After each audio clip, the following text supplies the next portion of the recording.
conference. I've seen a lot of very familiar faces in the crowd here, and there's nothing like seeing people in person talking Bitcoin and talking about, how much the industry's advanced in the last 2 years. We're in a sovereign nation now, talking about nation-state adoption of Bitcoin. It really is remarkable to see how far we've come in the last 2 or 3 years. And what we should be asking ourselves is what's next? We just had this major activation of Taproot on the Bitcoin network. We're talking years of research from tens to hundreds of contributors, and shipped one of the biggest upgrades to the Bitcoin network to date. I'm here today to talk about discrete log contracts, or Bitcoin DeFi. So some Bitcoiners seem to have a little PTSD when that word is mentioned. So we'll keep that on the wraps for now. Discrete log contracts were created by a shadowy supercoder by the name of Taj Dryja from MIT, and it's a way to represent arbitrary smart contracts contingent on real-world events on the Bitcoin blockchain today. I'm going to walk you guys through how DLCs work, and then at the very end talk about kind of our end goal for the DLC protocol is lifting this stuff up into layer 2. We want to build Bitcoin technology that's compatible with both layers. Layer 1, you need everything always to work on layer 1 to start, but we want to make and design protocols such that they're compatible with layer 2s, so we can, in the happy path, optimize a lot of the complexity away. So just starting off here, I wanted to show you guys what DLCs actually look like. We at Suredbits have been working on building a discrete log contract wallet, and what you see here is just a list of DLCs that I have ongoing or settled in my wallet.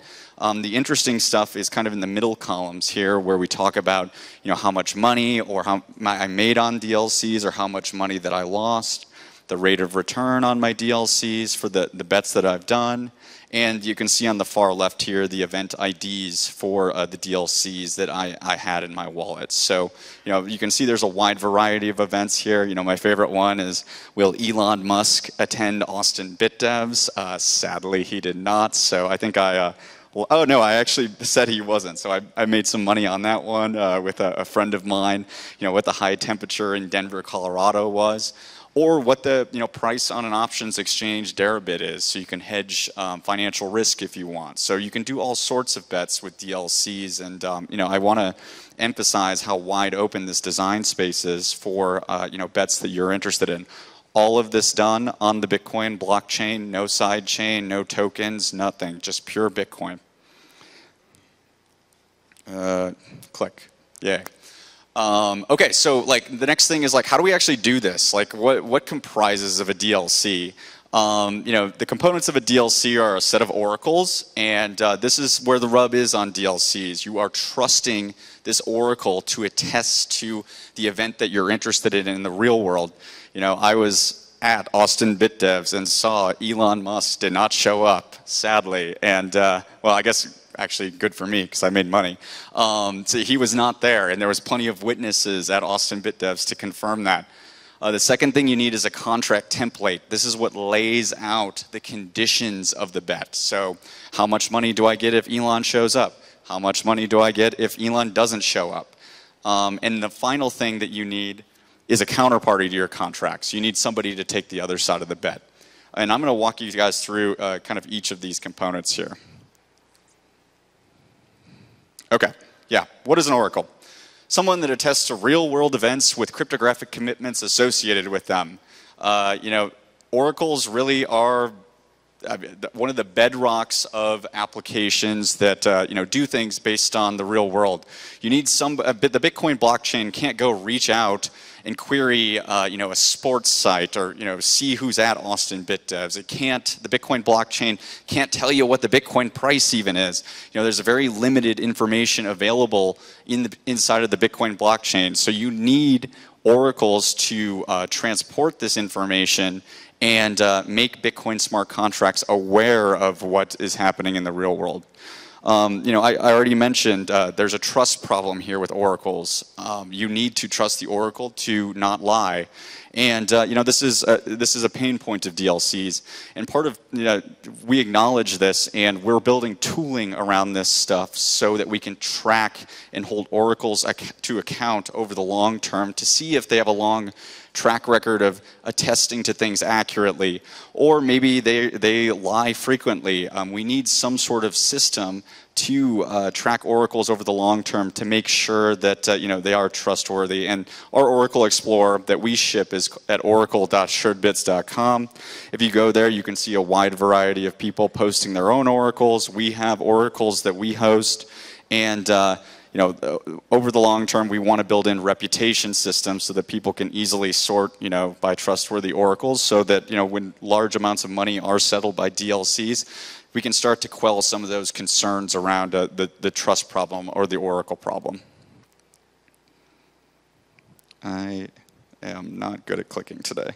Okay. So yeah, here's some examples from the Oracle Explorer that I pulled. You can see the top one is an oracle that Suredbits runs. It attested to the Deribit Bitcoin index price on June 1st. See how far we've come in a short amount of time. The price was $36,000. You can see there on the far right-hand side. A non-financial example of this is how long will the Citadel Dispatch podcast last on 420? And it doesn't exceed 2.5 hours. I guess it did. It sounds like a very long podcast to me. And the final one is the crazy cat lady oracle down at the bottom here, talking about how much does my Burmese cat weigh in grams? Did anybody want to know the answer to that question? Apparently 3,600 grams. And somebody, I felt the need to post that out there. So, you can do oracles based on anything, and that's what I want to re-emphasize to you guys. You can bet on anything, as long as you have a trustworthy oracle that will attest to what the outcome is, you can do a DLC based on it. And this is like the software that we ship to actually become an oracle.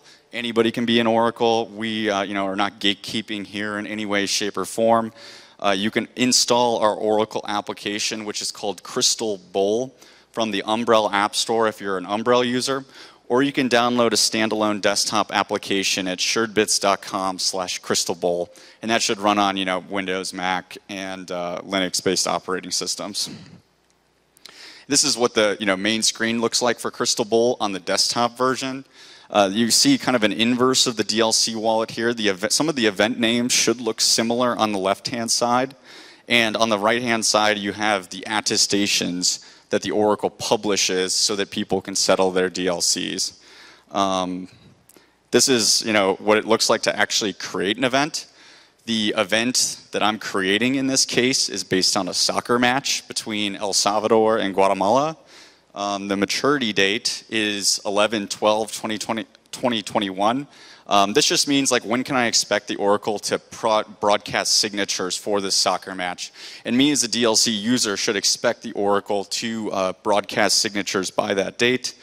The potential outcomes are El Salvador winning, Guatemala winning, a tie is a possibility. And then when you're designing your Oracle, it's always important to think about uncommon cases or acts of God. We live in a COVID world these days, and what if the soccer match got canceled because of COVID or something like that? How is that case accounted for when designing your smart contracts that are contingent upon the Oracle? It's always important to think about these kind of failure scenarios and make sure that they're accurately accounted for in the potential outcomes.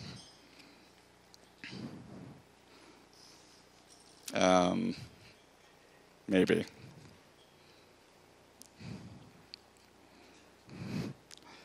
Okay, too far. Okay, second component of a DLC is a contract template. We're getting out of Oracle world here. We're getting into the part of the DLC that defines the payout conditions based on this bet here. Okay, now I'm going too fast. Way too fast. There's nothing like trying to figure out clicking in front of a room of people. Okay, yeah, contracts. Contracts are templates you use for your DLC. They contain information about the payouts and the set of oracles that you're using for that DLC. We ship another product on our Oracle Explorer called the Contract Explorer. So what you're seeing up here on your screen here is a bet based on that El Salvador soccer match that we just talked about for 100K sats. You can follow, you can see this contract live on the Contract Explorer with this link at the bottom. And here's what the actual contract looks like laid out on the Explorer.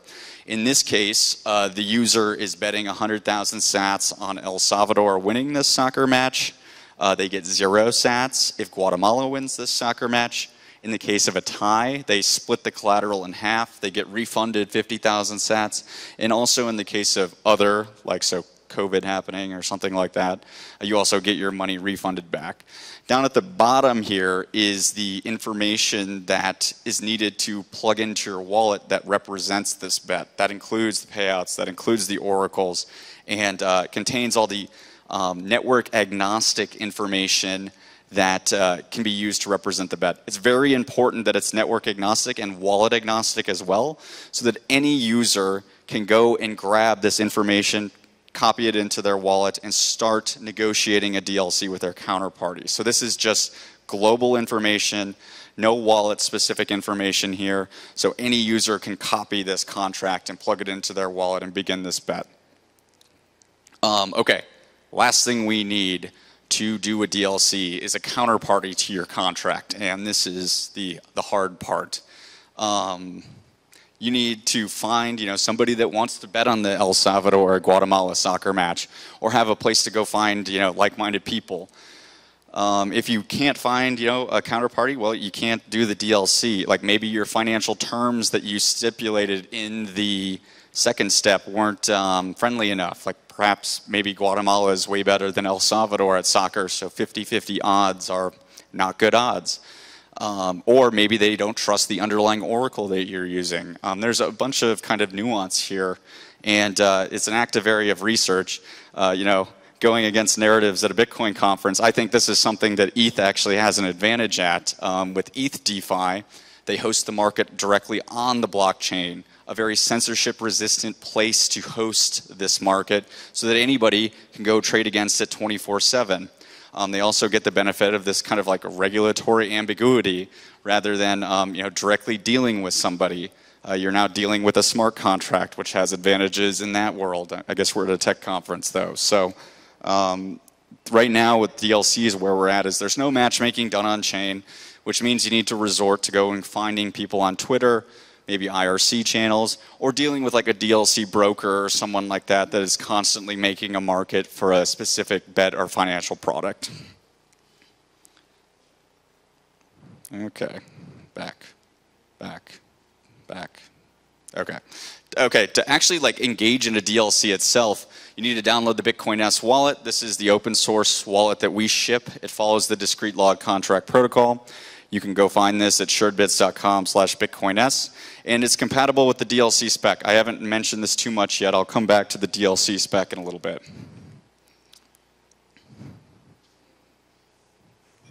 So the next page, when it does click through, should be back at the DLC wallet. I have some serious latency issues up here. Hopefully we'll stay here. Once you've found your counterparty for a DLC, the next step is to start offering a DLC to another person. The offer is different than the contract info that I showed you guys a couple slides back, because we start incorporating Bitcoin network specific information to your wallet in the DLC offer. This is like, I'm starting to put my out points in here.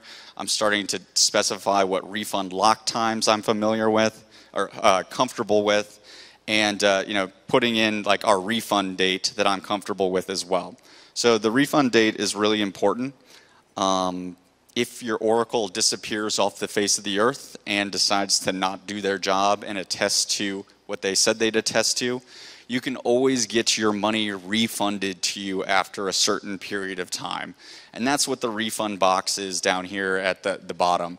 You can say, I'm comfortable with refunding from our El Salvador or Guatemala bet after 1 week after the soccer match. And if the Oracle hasn't told me who won the soccer match by then, I just want my money back. I just want to cut my losses or potential profits as well, and get out of this bet altogether.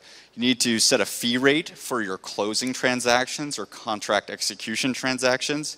There's other talks that have been given at this conference talking about the sensitivity of fee rates and pre-committing to them in advance. So you probably want to be a little aggressive on your fees here in case they do rise when you need to broadcast your closing transactions. For instance, if you can't get your rightful closing transaction included in the blockchain before your refund transaction becomes valid, you can then have your counterparty try and broadcast the refund transaction if that's more favorable to them. Okay. So this is the title of the talk, and I'm not going to get to spend as much time as I'd like on this, but since day one, since we've started working on the Discreet Log Contract protocol, we've always wanted to make sure that we're compatible as possible with these so that we can lift them into layer 2. We want to make sure that we're building technology that can be used wherever Bitcoin's being used. So you start getting into questions of like, how do you actually lift this up to Lightning? What changes need to be made to the Lightning protocol? If you're really interested in the hardcore kind of research behind this, check out our blog, which we've written, about Lightning DLCs before, and then also check out this mailing list post from Thibaut over at Crypto Garage. He posted it to the DLC Dev mailing list, which I suggest you guys go subscribe to. This is where all kind of like the DLC research is posted, and he kind of made the case of like how we bring DLCs to Lightning. So some like concerns that we have with bringing DLCs to Lightning is like, okay, so we want the fully routed DLC version someday, but can we like cut scope and just make it happen in a direct channel to start? It's simpler, it's a less invasive change to Lightning implementations, and it's just simpler, less complex. So that is probably the direction we're going to go to first for DLCs, which means you can engage in a DLC with your direct Lightning peer, but that doesn't mean you can like route one all the way across the network. Another really interesting kind of topic in Lightning development, I think, is like the capital efficiency problem with things like HODL invoices or DLCs as well. Let's say like last year I did a 1 Bitcoin bet on the U.S. presidential election, and I think I had 0.6 Bitcoin in the bet, and a counterparty had 0.4 Bitcoin. I think we started the DLC like a month before the election happened, so let's just call it October of 2020. The election occurred in November of 2020, and there was some drama around it, I guess let's call it, going into December. What that means, though, is if we had set up a routed DLC across the entire network, we're talking 2 or 3 months here that these outputs would be hanging off of Lightning channels. So, 1 Bitcoin of capital would be locked up for almost every hop on the network. So that, that ends up being very capital inefficient, capital intensive, and Lightning Network's fee model doesn't really account for the amount of time that this capital is being allocated for. It only really accounts for the percentage of the liquidity and then a base fee too. So, Lightning developers know that this is a problem. I don't think, as far as I know, anybody's really come up with an elegant solution to this. So I think the Lightning devs kind of have to deal with it for now, although I think they would say that it's definitely not ideal. So, there is problems to work through here with the direct channel DLCs to start. You punt on a lot of these problems. You get some of the benefits of being lifted up to layer 2, and start learning from what people want to actually do on Lightning. Okay, and then did it again. Standardization process. Okay, so I think this is like one of the biggest value adds we're doing in the DLC community.